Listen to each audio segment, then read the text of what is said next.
Hello friends, welcome back to my channel. दोस्तों, target study channel पर आपका एक बार फिर से स्वागत है। सबसे पहले तो आप सबको मेरी तरफ से बहुत एक्सट्रीमली सॉरी कि आपकी वीडियोस काफ़ी दिनों से नहीं आ पा रही थी। एक्चुअली बिहार में इलेक्शंस थे जिसमें ड्यूटी लगने के कारण वीडियोस नहीं बना पाई, फिर बाद में मैं बीमार हो गई। तो खैर ऐसा बीच में कुछ ना कुछ होता ही रहता है, तो मैं अब इस बारे में तो आपसे प्रॉमिस नहीं करूँगी कि आपको रेगुलर वीडियोस मिलेंगी। हाँ, लेकिन इतना प्रॉमिस कर सकती हूँ कि जो भी वीडियोस मिलेंगी वो बहुत ही अच्छी मिलेंगी, यानी कि कंटेंट बहुत दमदार मिलेगा आपको।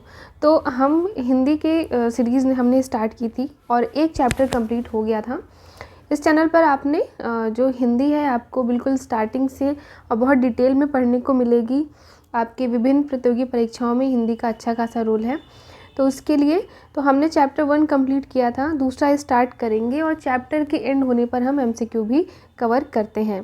तो चलिए शुरू करते हैं। आज का टॉपिक है हिंदी वर्णमाला और विराम चिन्ह।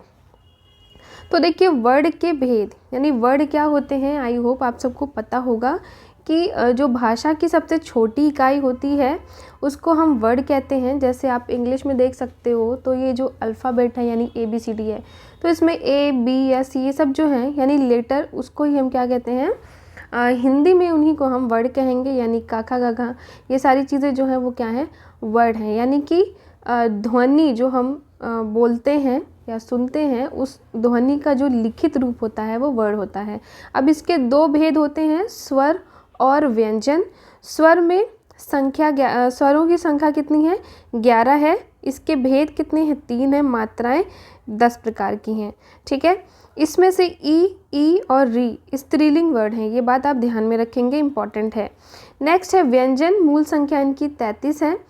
उसके बाद कुल संख्या 39 है और इनके भेद 3 हैं। इन सबको एक एक करके हम डिटेल में आगे पढ़ेंगे। नेक्स्ट है वर्णमाला, कुल 53 वर्ड होते हैं वर्णमाला में। स्वर जिनको कि अच भी कहते हैं और व्यंजन जिनको कि हल कहते हैं, ये भी याद रखेंगे। ठीक है, तो ये हम फिगर को देख लेते हैं और इसको डिटेल में हम पढ़ लेते हैं। ठीक है, यहाँ से शुरू करते हैं। सबसे पहले तो वर्णमाला, जैसे इंग्लिश में आप अल्फ़ाबेट पढ़ते हो, तो वर्णमाला यानी कि वर्णों की माला या वर्णों का समूह। वर्णों या अक्षरों या लिपि चिन्हों के व्यवस्थित और क्रमबद्ध समूह को वर्णमाला कहते हैं। तो ये बात भी ध्यान रखेंगे, केवल समूह नहीं बल्कि वो क्रमबद्ध भी होना चाहिए। यानी कि का के बाद खा है, खा के बाद गा है, तो ये बातें भी आपको ध्यान में रखनी है। यदि वर्णों को व्यवस्थित क्रम में ना रखा जाए तो वर्णमाला नहीं बल्कि उसको वर्ण समूह कहेंगे। ठीक है, जैसे का खा गा घा अंगा, ये इस तरह से ज्ञा तक, तो ये क्या है, वर्णमाला है। जबकि ये आगे पीछे रखा हुआ है तो इसको हम वर्ण समूह कहेंगे। नेक्स्ट है हिंदी वर्णमाला देवनागरी लिपि में लिखी जाती है, इंपॉर्टेंट है, जो कि ब्राह्मी लिपि का ही परिष्कृत रूप है। ये मोस्ट इम्पॉर्टेंट है, आपसे पूछ लेगा कि हिंदी वर्णमाला या देवनागरी लिपि किसका परिष्कृत रूप है, तो ये ब्राह्मी लिपि का है। जैसे ब्राह्मी लिपि बाएं से दाएं लिखी जाती है, वैसे देवनागरी लिपि यानी हिंदी भी बाएं से दाएं लिखी जाती है और इसको नागरी लिपि भी कहते हैं।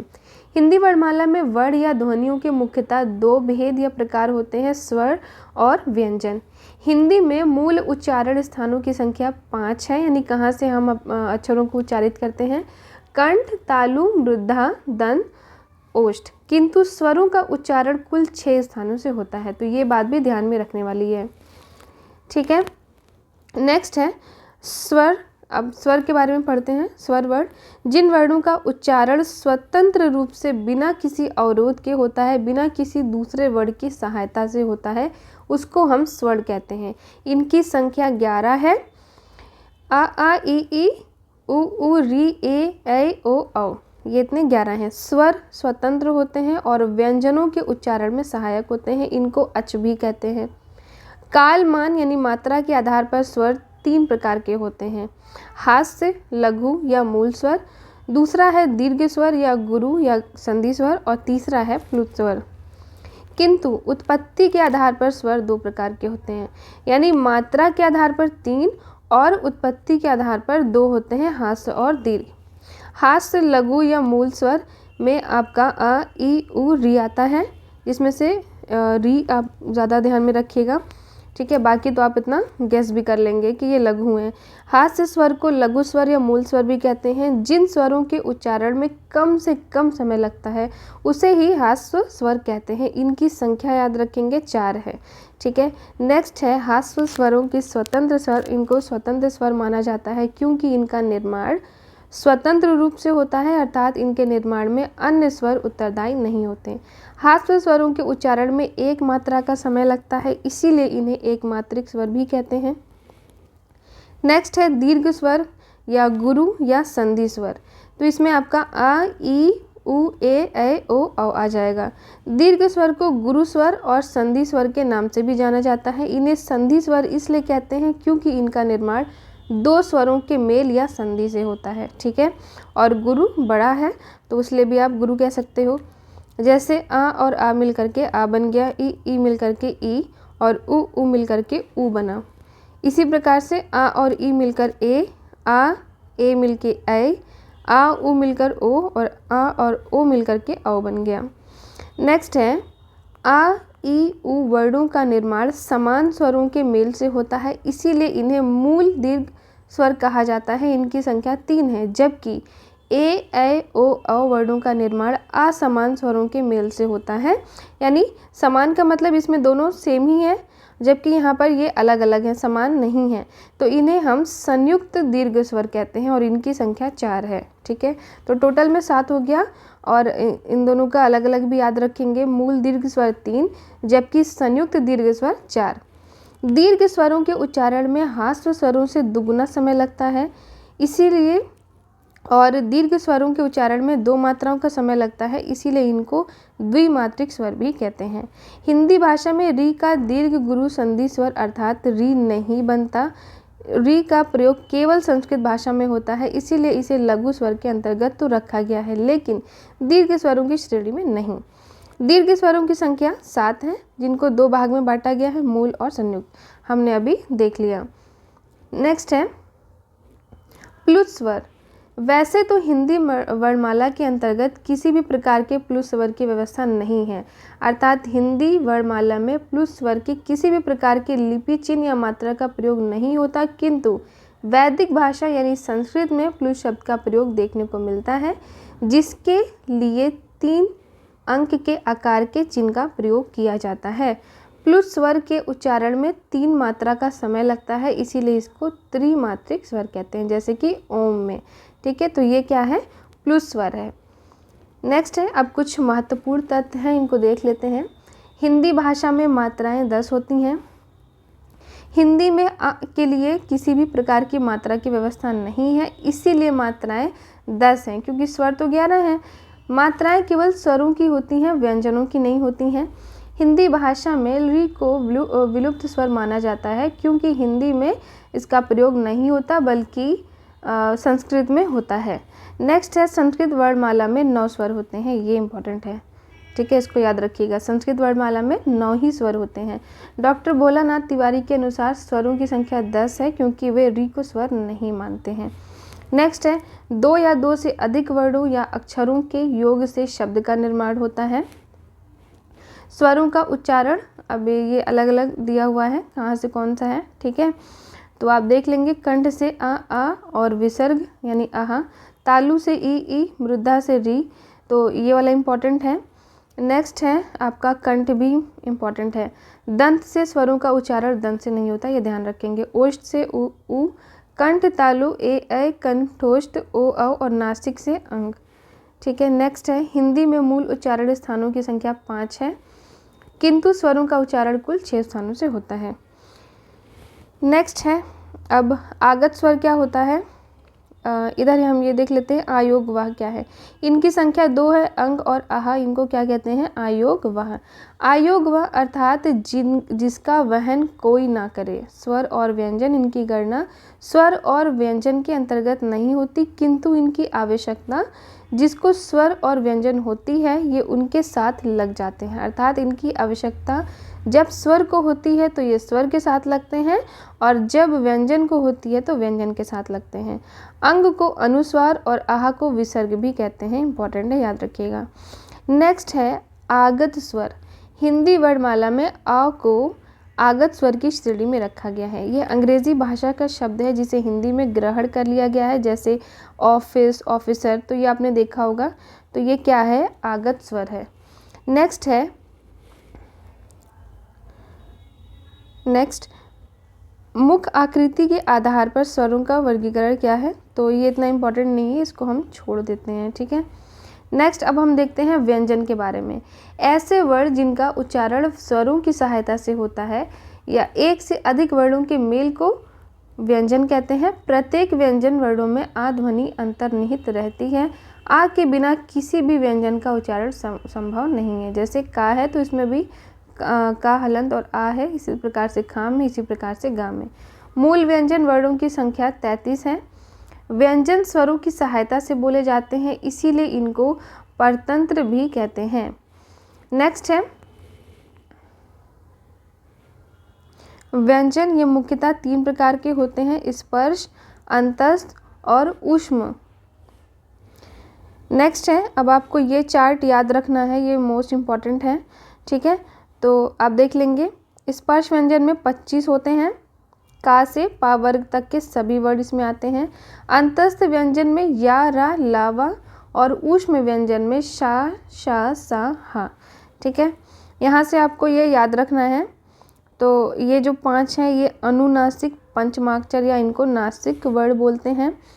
इसी प्रकार से का वर्ग वाले कंठ से, चा वर्ग तालु से, टा मूर्धा से, ता दंत से और पा ओष्ठ से, ये आपको याद रखना है, ठीक है। का, चा, टा, ता, पा ऐसे भी याद रखा जाता है। नेक्स्ट है संयुक्त व्यंजन। तो संयुक्त व्यंजन, अगर 2 व्यंजन एक ही स्वर के सहारे बोले जाते हैं तो उनको संयुक्त व्यंजन कहते हैं। इनकी संख्या 4 है, छा, त्रा, ज्ञा और श्रा, ठीक है। छा का और शा से बना है, ज्ञा जा और इया से बना है, त्रा ता और रा से, श्रा शा और रा से, जिसमें से ये और ये इम्पोर्टेंट है। आगत व्यंजन, अब देखो ये क्या होता है। आगत अर्थात आया हुआ, जो कि अरबी और फारसी से आया है। इनकी संख्या 5 है, ठीक है। बिंदु नीचे लगाते हैं ना, जैसे का और ये का, खा और खा, गा और गा, ठीक है। तो ये जो हम हलक से बोल रहे हैं, जिस बिंदी लगी होती है, तो यही क्या है, ये आगत व्यंजन है, जो कि अरबी और फारसी से लिए हुए हैं। हिंदी वर्णमाला में कुल 53 वर्ण होते हैं, जो कि इस प्रकार से हैं। 11 स्वर, 2 अयोगवाह, 33 मूल व्यंजन, 2 द्विगुण व्यंजन, ड़ा और ढा, ढ़ा और 4 संयुक्त व्यंजन, ठीक है, प्लस 1 विशिष्ट व्यंजन, ठीक है। नेक्स्ट है प्राणवायु या उच्चारण प्रयत्न के आधार पर व्यंजनों का वर्गीकरण।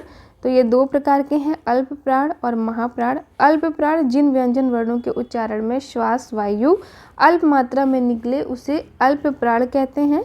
प्रत्येक वर्ग का पहला, तीसरा और 5वां वर्ण प्लस अंतस्थ व्यंजन यानी या, रा, लावा अल्प प्राण होते हैं।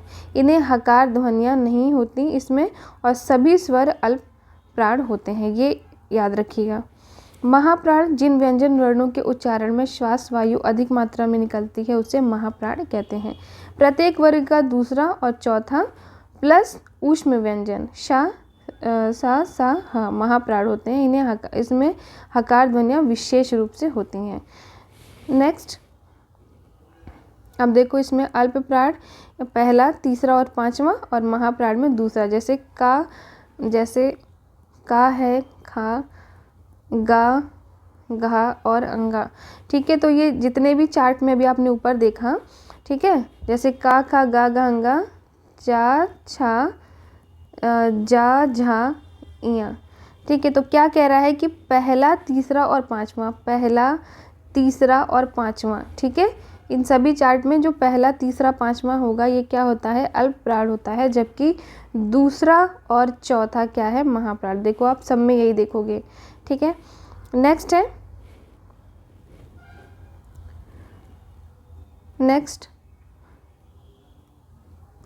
अघोष व्यंजन और सघोष व्यंजन क्या होता है।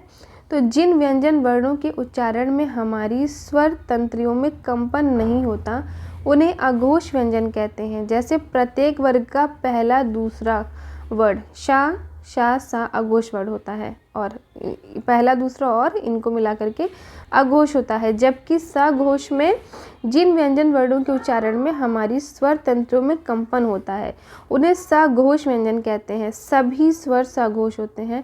इम्पॉर्टेंट है, याद रखिएगा। प्रत्येक वर्ग का तीसरा, चौथा और पांचवा वर्ण सभी स्वर, अंतस्थ व्यंजन और हाँ सघोष या घोष वर्ड होते हैं।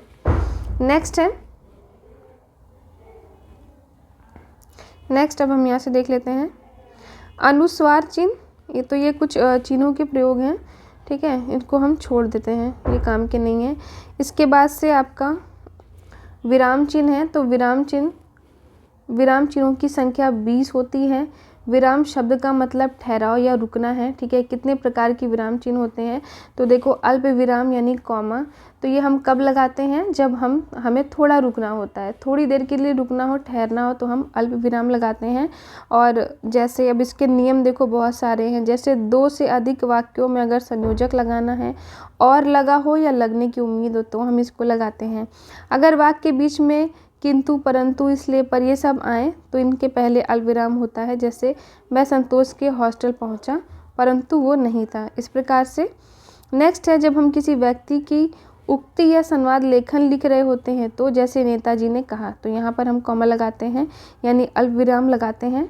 नेक्स्ट है जहाँ शब्दों की पुनरावृत्ति की गई हो, जैसे सुनो सुनो, तो यहाँ हमने लगाया, ठीक है। जब किसी व्यक्ति को संबोधित करते हैं, जैसे अभय कल तुम क्या कर रहे हो, तो यहाँ पर भी यानी कि नाम के आगे संबोधन जब हो तब। तो ये कुछ प्रकार हैं। नेक्स्ट है यदि किसी वाक्य में ये वो अब तब या तो आदि शब्द लुप्त हो तो भी, जैसे गुरुदेव जो कह रहे हैं कान लगाकर सुनो, यानी उसको कान लगाकर सुनो उसे, तो यहाँ पर भी कॉमा लगेगा। हाँ नहीं बस इन सब के बाद लगता है। यदि किसी वाक्य में प्रयुक्त व्यक्ति या वस्तु की विशिष्टता का बोध संबंधवाचक सर्वनाम के माध्यम से हो तब हम लगाते हैं, जैसे 2 विद्यार्थी, बड़े भाई, ठीक है।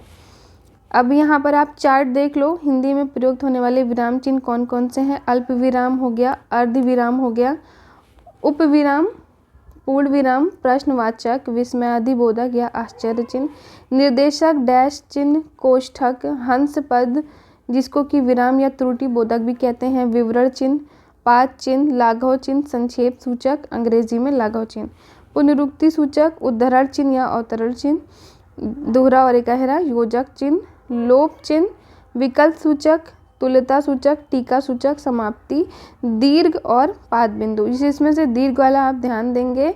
उसके बाद से यहाँ पर हंस पद आपको देखना है। नेक्स्ट है अल्प विराम और अर्ध विराम का डिफरेंस आपको देखना है, ठीक है। अर्ध विराम चिन्ह यानी जहाँ अल्प विराम से कुछ अधिक और पूर्ण विराम से कम समय के लिए ठहरे, ठीक है। यानी कि अल्प विराम यानी कॉमा से ज़्यादा रुकना हो लेकिन फुल स्टॉप या फिर जो आपका पूर्ण विराम होता है उससे कम रुकना हो, यानी इन दोनों के बीच की कड़ी है ये, तब हम अर्धविराम लगाते हैं। सामान्यतः हमें एक वाक्य या वाक्यांश का दूसरे वाक्य या वाक्यांश से संबंध बताना हो तब लगाते हैं। नियम देख लीजिए, 2 या 2 से अधिक उपाधियों को एक साथ लिखना हो, जैसे BA, MA, LLB, तब लगाएंगे।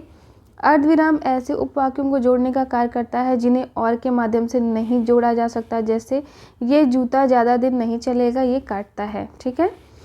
नेक्स्ट है क्योंकि यहाँ बीच में हम किंतु परंतु और नहीं लगा सकते ना, हम क्या लगाएंगे, क्योंकि ये काटता है, तो ऐसे में जब हम कॉमा नहीं लगा सकते तो क्या लगाते हैं हम, फिर ये अर्धविराम लगाते हैं। नेक्स्ट है पूर्ण विराम, फुल स्टॉप जिसको हम कह सकते हैं, इंग्लिश में लगाते हैं, ठीक है। तो ये हिंदी में हम क्या लगाते हैं, पूर्ण विराम।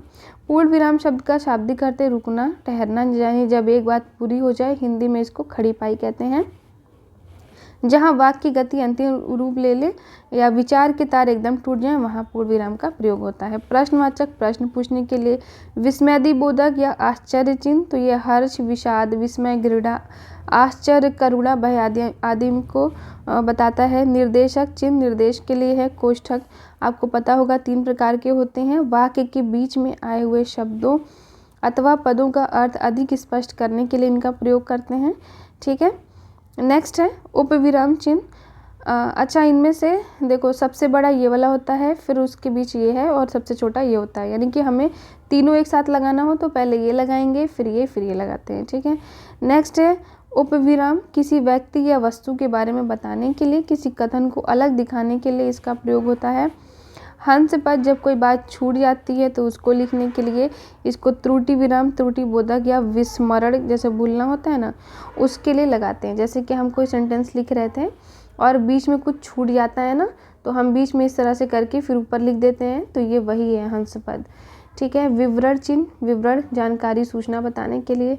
लाघव चिन्ह, इसे संक्षेप सूचक चिन्ह के नाम से भी जानते हैं। किसी बड़े नाम या शब्द को संक्षेप में यानी छोटा करके लिखने के लिए लाघव, ठीक है। लघु मतलब छोटा होता है ना, इसको लगाते हैं, इसीलिए इसको शून्य के आकार से प्रदर्शित करते हैं। जैसे डॉक्टर, विश्वविद्यालय, उत्तर प्रदेश, ये कौन सा चिन्ह है, ये जीरो नहीं है, ये लाघव चिन्ह है।